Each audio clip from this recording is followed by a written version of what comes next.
First of all, I would like to take a moment to thank you for deciding to rent our Class C motorhome. Barbara and I love our motorhome, and we hope you enjoy it as much as we do. There isn't a special license required to operate it. If you are licensed to operate a Prius, you are licensed to operate a Class C motorhome. It is relatively easy to operate. One note of caution: the distance between the rear wheels and the end of the vehicle is very long, and it does have a long tail swing that you will need to keep in mind.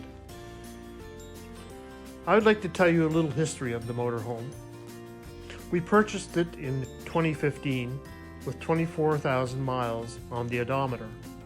It was originally purchased in Irvine, California by a gentleman from Yarmouth County, Nova Scotia.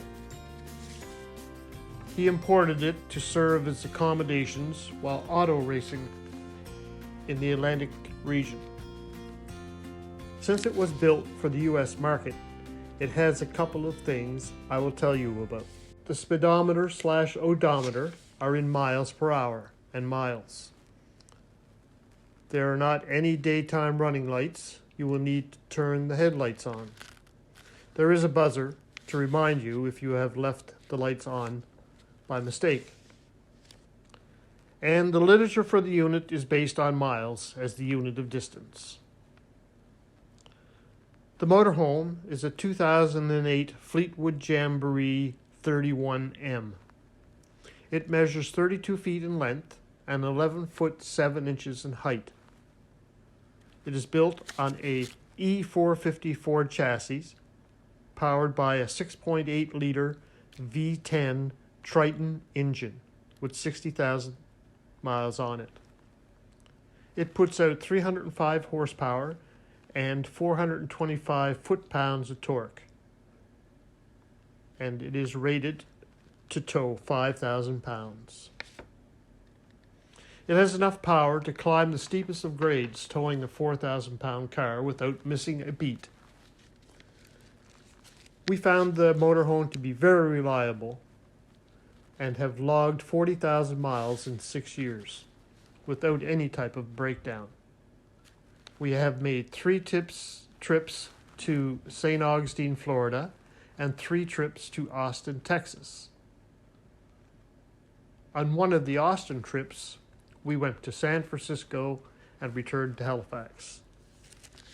The motorhome gets 10 miles per gallon, or 4.25 kilometers per liter, and this does not vary whether pulling a load or not. There are a few more details around the gas.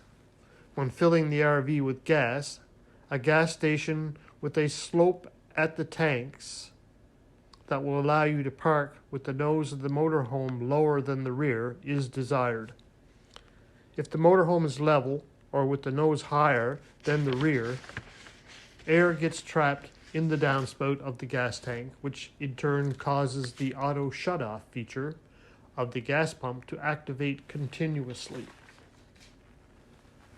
The onboard generator gets the fuel to run from the same tank as the motorhome engine. Therefore, when the gas tank reaches quarter full, the generator will not continue to run. This is in order to prevent the motorhome from running out of gasoline and not being able to travel to get gas. Moving now to the front cab, the fuel gauge should read full and ready for your departure. The gas gauge should read the same when you return. The Sony stereo is an aftermarket unit that features hands-free operation of a phone.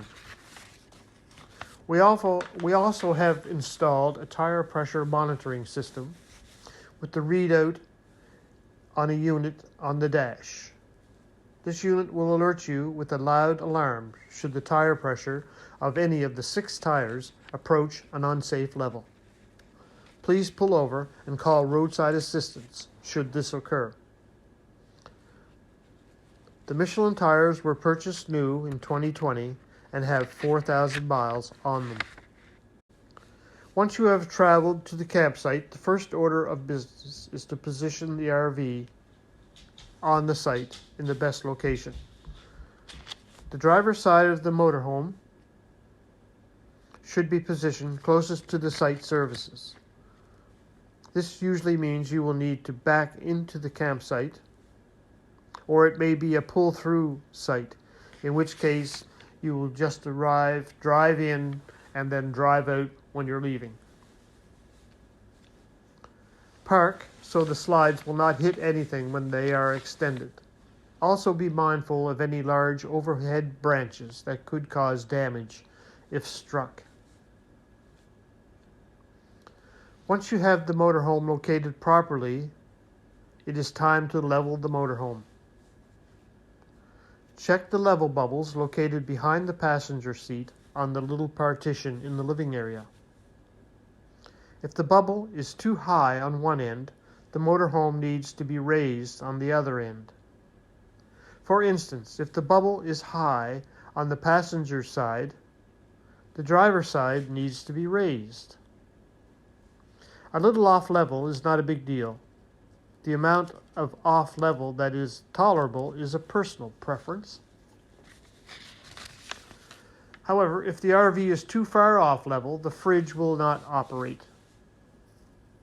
In order to achieve an acceptable state of level, you may need to use the Lego type blocks found in the outside locker, adjacent to and on the left of the entry stairs.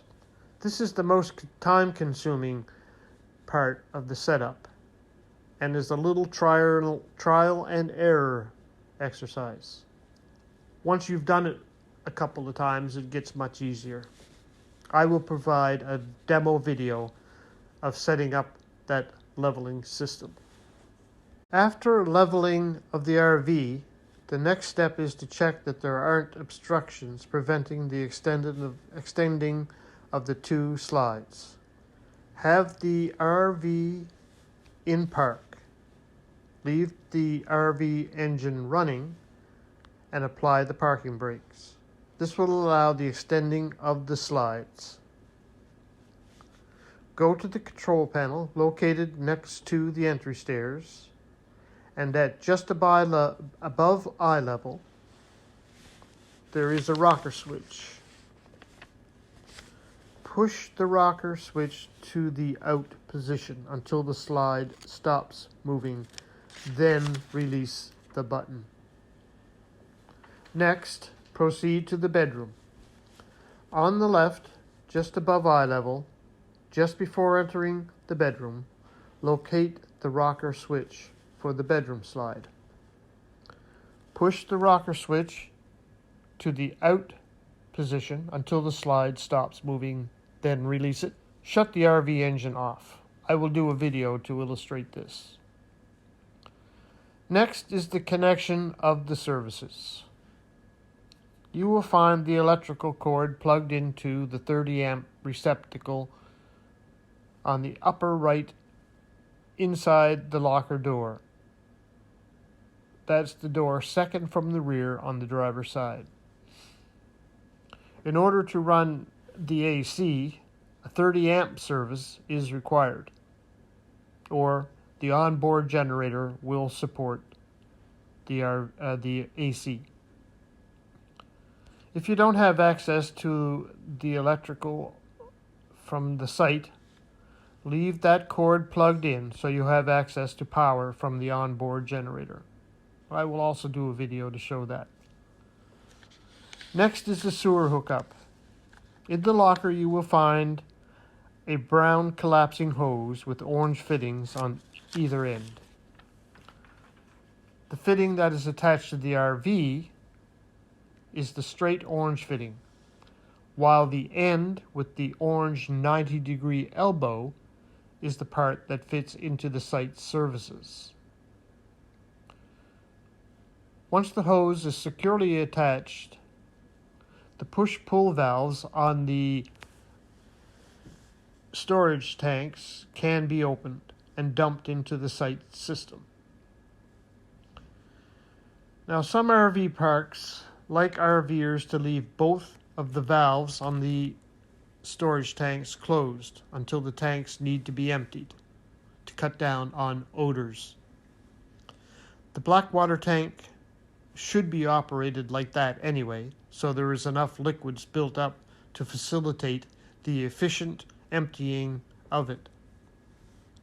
In most RV parks, you don't have that rule, and the gray water tank is usually left open for the entire stay. And I will do a short video on that as well. Next is the potable water supply, which entails taking the garden hose found in the same locker as the electrical and sewer hookups,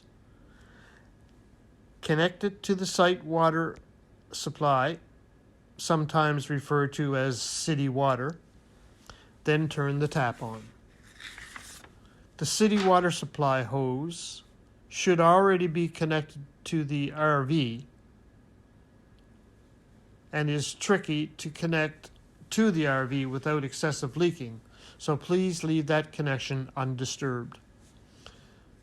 If there isn't fresh water supplied at the site, you will need to fill up the onboard water reservoir before getting to the campsite. Please use the water hose stored in the dining room slide bottom locker so as to let the city water supply hose remain undisturbed.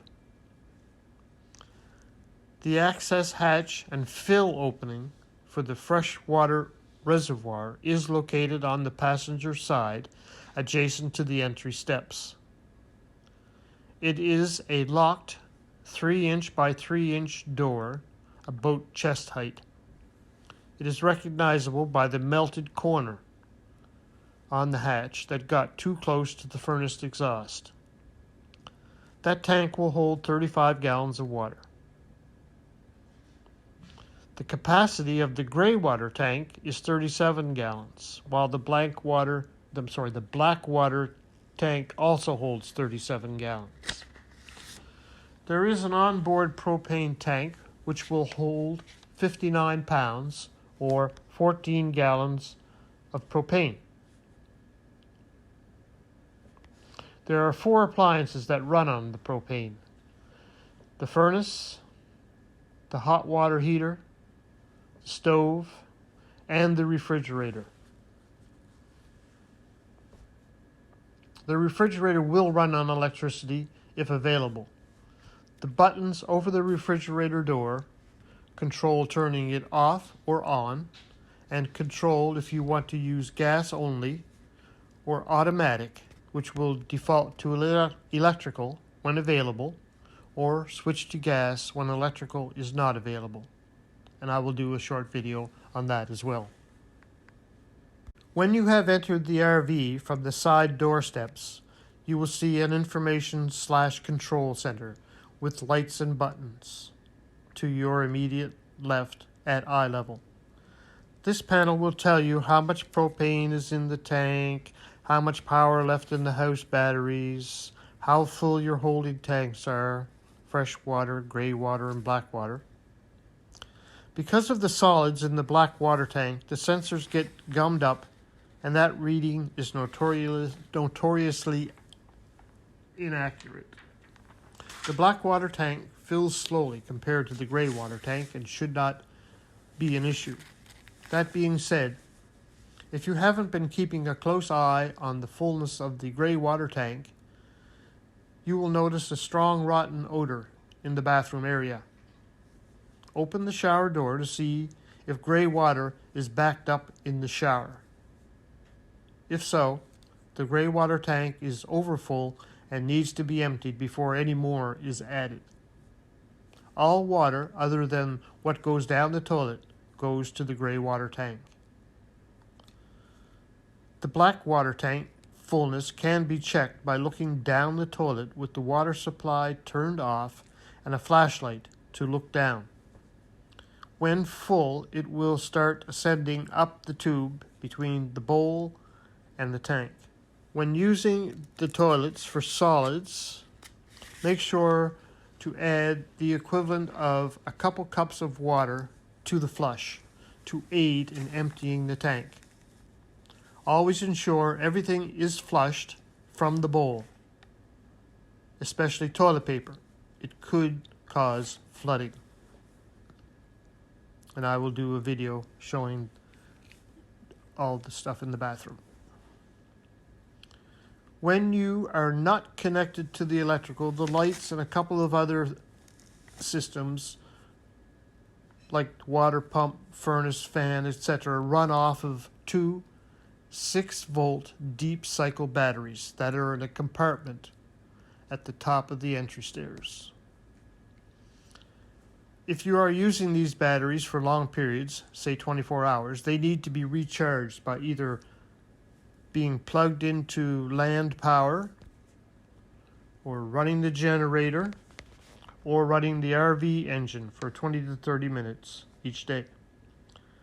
Running the batteries down to a dead state significantly reduces the life of these batteries.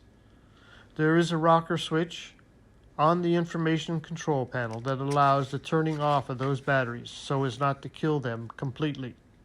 And I'll do a short video on that.